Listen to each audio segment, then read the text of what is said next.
चलिए बढ़ते हैं खबरों की तरफ। वाशिम के रिसोड तहसील के छोटे से गांव पेट गांव के वैभव सोनोने को 1.5 करोड़ रुपए की छात्रवृत्ति मिली है। अपने आप में बड़ी बात है। गणेश सोनोने, जो कि वैभव सोनोने के पिता हैं, वो नासिक में एक मजदूर के तौर पर काम करते हैं। वाशिम जिले के पेट गांव के रहने वाले विमल और गणेश सोनोने का बेटा अब पढ़ाई के लिए ब्रिटेन जा रहा है। उन्हें 3 अलग अलग यूनिवर्सिटी से 1.5 करोड़ रुपए की छात्रवृत्ति मिली है। सोनोने के परिवार को डॉक्टर बाबा साहब से प्रेरणा मिली है। वैभव के माता पिता का लक्ष्य बच्चे की पढ़ाई में कमी न आने देना है। वैभव भी अपनी पढ़ाई में कभी असफल नहीं हुए हैं।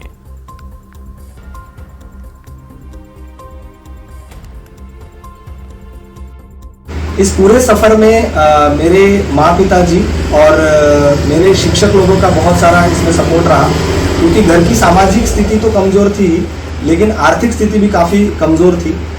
मेरे माँ पिताजी जो कंस्ट्रक्शन वर्कर है, उन्होंने बहुत मेहनत करके, बहुत काम करके मेरी पढ़ाई लिखाई पूरी की, और अब ऐसा लगता है कि उनका सपना तो साकार हुआ ही, लेकिन इससे और कई सारे युवाओं को और कई सारे छात्रों को इससे प्रेरणा मिलेगी।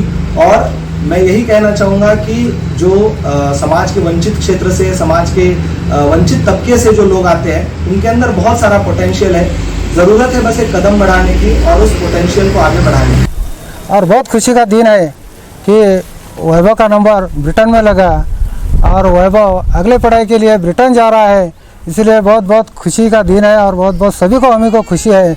और वैभव आगे बहुत बड़ा, ये वंचित घटकों के लिए बहुत बड़ा काम करेगा, इसलिए हमको बहुत खुशी है। धन्यवाद।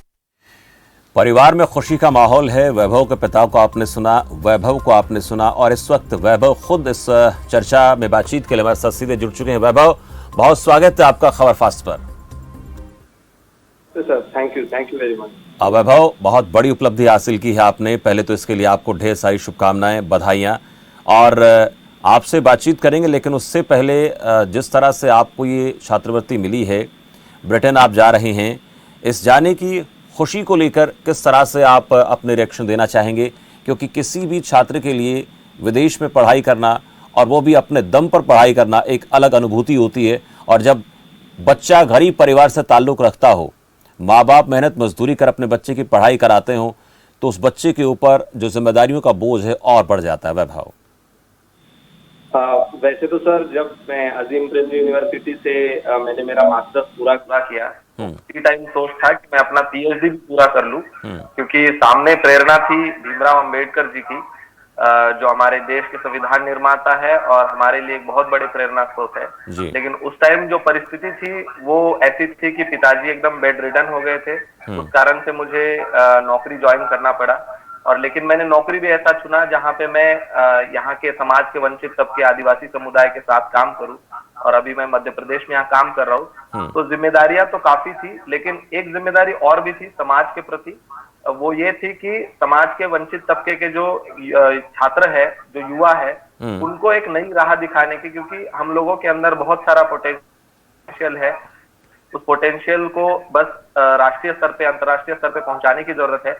तो अभी बहुत अच्छा लग रहा है कि ये छात्रवृत्ति तो मिली है दो मतलब अलग अलग विश्वविद्यालयों से जी। और कोशिश यही रहेगी कि आने वाले समय में और ग्रामीण तबकों से, आदिवासी इलाकों से युवा वहां पे जाए और अपनी बात जो है वो अपने जुबानी से ही वहां पे रखे, अपना खुद का समझ जो है वहां पे रखे, ताकि हमारी समस्याओं को या हमारी जो बात है को जो मंच है वो हम ही दे पाए। जी बिल्कुल, एक अहम बात आपने कही है कि मंच हम दे पाए, आदिवासी गरीब तबके के बच्चों को अंतर्राष्ट्रीय स्तर पर एक पहचान मिले, मौका मिले। लेकिन आपको जो मौका मिला, इसमें किस तरह से आपको संघर्ष करना पड़ा, सहयोग किसका रहा? क्योंकि इतने रुपए के छात्रवृत्ति मिलना, और वो भी 3 अलग अलग यूनिवर्सिटी से, बड़ी बात होती है। इसमें किन किन लोगों का सहयोग आपको नजर आया? मतलब शुरुआती दौर से अगर बात करेंगे तो मेरे माँ पिताजी तो है, उसके बाद जो मेरे टीचर रहे, जैसे मैं जहाँ 12वीं तक पढ़ा हूँ वहाँ प्रोफेसर जोशी थे, जिन्होंने मुझे मोटिवेट किया कि मैं आगे फर्ग्यूसन कॉलेज में पढ़ाई करूँ। फर्ग्यूसन कॉलेज में भी जब मेरा खाने पीने का दिक्कत आने लगा तो प्रोफेसर कल्पना कनके थी, जिन्होंने मुझे बहुत सपोर्ट किया। और ठाणे जिले के मुंबई के एक विद्यादान सहायक मंडल करके एक संस्था है, जिन्होंने मेरा पढ़ाई का पूरा खर्चा उठाया मेरे सेकेंड ईयर से। उसके बाद मैं फ्री हो गया, तो मुझे काम करने की जो जरूरत महसूस हो रही थी वो उन्होंने मेरा पूरा खर्चा उठाने के कारण मैं बस पढ़ाई ही करते गया। और जब मैं अजीम प्रेमजी यूनिवर्सिटी बैंगलोर में गया सर, तो वहां पे ऐसा था कि इंग्लिश नहीं आती थी। अभी तक का पूरा पढ़ाई जो है मराठी लैंग्वेज में हुआ था, लेकिन वहां पे जैसे प्रोफेसर हरिणी नागेंद्र है, मेरे दोस्त है वहाँ जो क्लासमेट्स रहे हैं, उन्होंने काफी सपोर्ट किया, तब जाके ये सब चीजें हुई।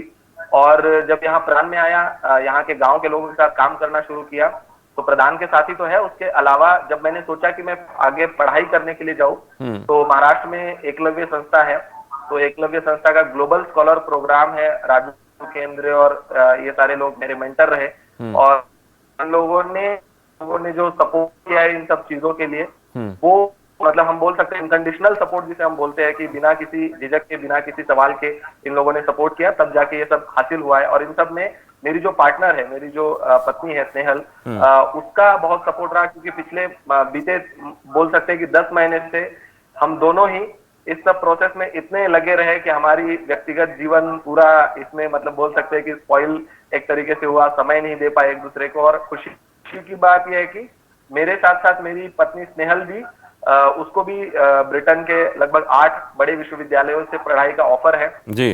हालांकि कुछ कारणवश उसको स्कॉलरशिप नहीं मिल पाई, लेकिन हम कोशिश कर रहे हैं कि समाज के जो बड़े दानी लोग हैं, या जो कुछ संस्थाएं, कुछ CSR है, उनकी कुछ ट्रस्ट है, उनको हम अपील कर रहे हैं कि स्नेहल का वहाँ का जो ट्यूशन फी है उसका खर्चा अगर वो लोग हमें दे पाए, तो हम दोनों वहाँ पढ़ाई करने के लिए जाना चाहते हैं, ताकि यहाँ वापिस आके हम एक बेहतर कल यहाँ के ग्रामीण तबकों में आदिवासी समुदाय को दे पाए। वैभव, अब जो पढ़ाई आप करने जा रहे हैं ब्रिटेन में, वो किस तरह की पढ़ाई होगी?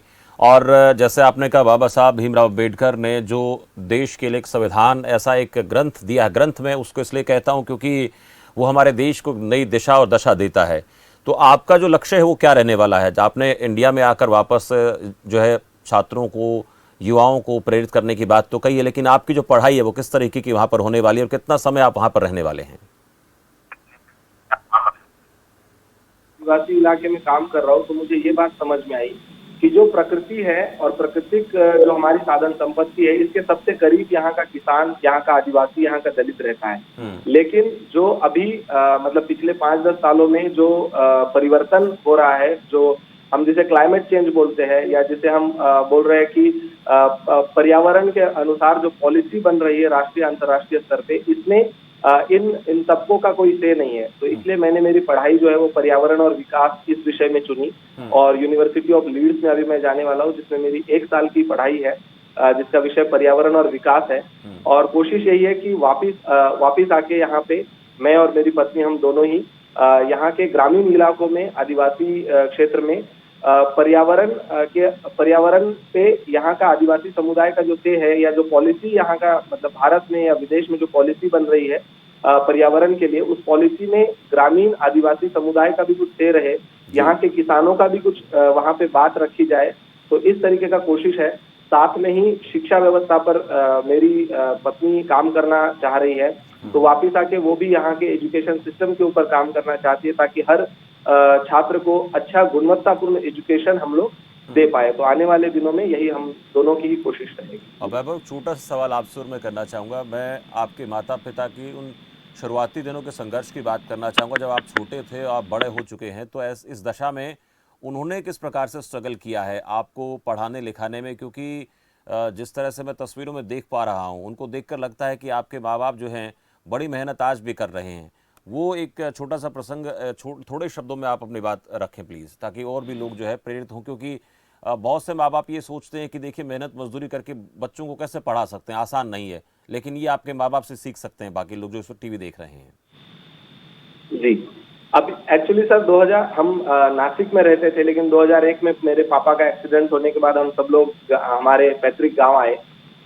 दिक्कत ये थी कि 2 साल तक तो वो वैसे भी बेड रिडन थे, लेकिन जब उन्होंने सोचा कि घर परिवार का सारा काम ठप हो चुका है, हमारा पढ़ाई जो है वो रुकने की कगार पे था, तो उन्होंने काम करना शुरू किया। पापा जो है, जैसे कि आप तस्वीरों में भी देख रहे हैं कि मिस्त्री काम करते हैं, लोगों के घर बांधना, लोगों के मतलब पूरा कंस्ट्रक्शन का काम करना, ये सब काम करते हैं। उनका दर्द इतना बढ़ रहा था कि जैसे सुबह भी टैबलेट खा रहे थे और काम कर रहे थे, दोपहर को भी टैबलेट खा रहे थे और काम कर रहे थे, क्योंकि एक ही लक्ष्य था कि पढ़ाई के अलावा हमारे पास कोई और ऑप्शन नहीं है जिससे हम हमारी परिस्थिति को सुधार पाए। और सिर्फ मैं ही नहीं, उनका यही कोशिश रहा कि घर का हर बच्चा, घर का ही नहीं गांव का हर बच्चा जो है वो पढ़ाई करे। और खुशी की बात यह है कि मैं, मेरी बहन, मेरा भाई, हम सब लोग पढ़ रहे हैं और एक नया मुकाम हासिल कर रहे हैं। और हमारी प्रेरणा से अभी और लोग गांव के और हमारे आस पड़ोस के और लोग भी पढ़ रहे हैं।